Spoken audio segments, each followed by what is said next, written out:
Lalla Aïcha waaw. man tiituma dama ruus ndax amuñu tiitukaay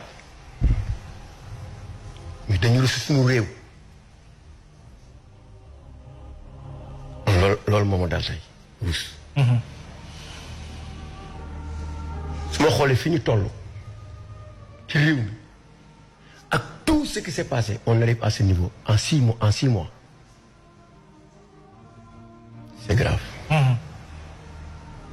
dama yàgg toog depuis après le départ de Wade Macky Sall a gagné. man je fête la défaite de Wade mais pas de Macky. ñu ne ma lan moo tax mooy ne léegi du ma jugé ti kenn tant que yore nguur gi dootuma jugé ti kenn. xoolal ce qui s'est passé. ñi fi toog ci combat démocratique bu ñu gisee luy yoon dañ leen di défendre. bu ñu gisee lu dul yoon ñu attaqué leen waaye bi ñu waxee ne naa leen du ma jugé tant que yoruñu réew te réew maa ngi nii nga jël ay nit. premier ministre moo def conférence de presse. wax ay chiffres am. mu ne nag maa ngi leen di altu yéen samay chiffres ku ko jéem defee leneen dul noonu. dinañ dal sa kaw. non man mi nga ko waxee nii ça me fait vraiment rire c'est comme si on était dans un pays bu nga xam ne peut-être que mënatoo jàngat sur la chose publique en fait. c'est-à-dire samay chiffres yi ñu xës ba wax. ne lii lañ dañu maquiller chiffres yi. lii lañ fi teg lii ak lii mais nag yéen dama leen di wax benn affaire li ma wax nii ku wax le contraire di nga gis. ñu rëq sa dëkk. ñu rëq sa dëkk. Grave, tu pourrais imaginer Diomaye président Sonko premier ministre ñu tenir un discours devant le peuple sénégalais devant le monde entier. C'est extraordinaire. Où va ce pays? Ce pays qui s'est battu tout le temps de Diouf à Wade, de Macky à Diomaye et Sonko, des jeunes à qui les gens avaient espoir. En 6 mois, par des déclarations, yu contredit seeni position nga jàpp leen.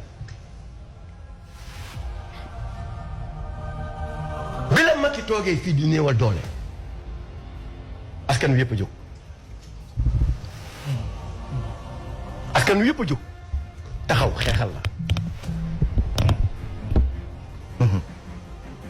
peuple bi taxaw.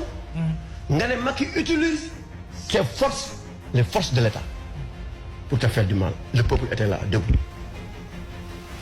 Aujourd'hui Sonko guerrier bi mu doon jàmbaar bi mu doon ñëpp xamee woon ko ñu yaakaar ne tey buy def face à ses adversaires il utilise ses forces politiques que d'utiliser les forces étatiques. Oui. moo dem utiliser les forces ñi nga xamante ne démb ak barki démb quand il était dans l'opposition di attaquer gendarmerie di attaquer police di laaj suñuy institution ak justice bi nous étions tous debout pour dire écoutez menez votre combat politique mais les fonds de bateau il faut pas les utiliser loolu la ñu doon wax tey nag topp nañ ay nit ci ñu xamante dañu joxe ay positions contraires à la position du premier ministre ñu tey leen ci diffamation par rapport à quoi ay chiffres injure par rapport à quoi waxoo dëgg ñaar yooyu kese premier ministre wax na ay chiffres nga weddi ko indi ay chiffres beneen bi nga ne ko waxoo dëgg ñu ne injure.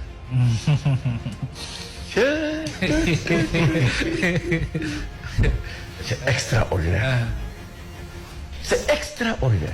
c'est-à-dire li tax may ree daf may fàttali rek lu yàggul dara 6 mois derrière. waaw vraiment le président Macky Sall quoi qu'on puisse dire dégg na lu ne. Macky qu'est-ce qu'il n'a pas entendu dans ce pays? Malheureusement. Qu'est-ce qu'il n'a pas entendu? Qu'est-ce que Sonko n'a pas dit à Macky Sall? et aux institutions qui sont là, y compris la gendarmerie, la police et la justice de notre pays. Tay kon léegi yaa ngi door a xam lan mooy doole état.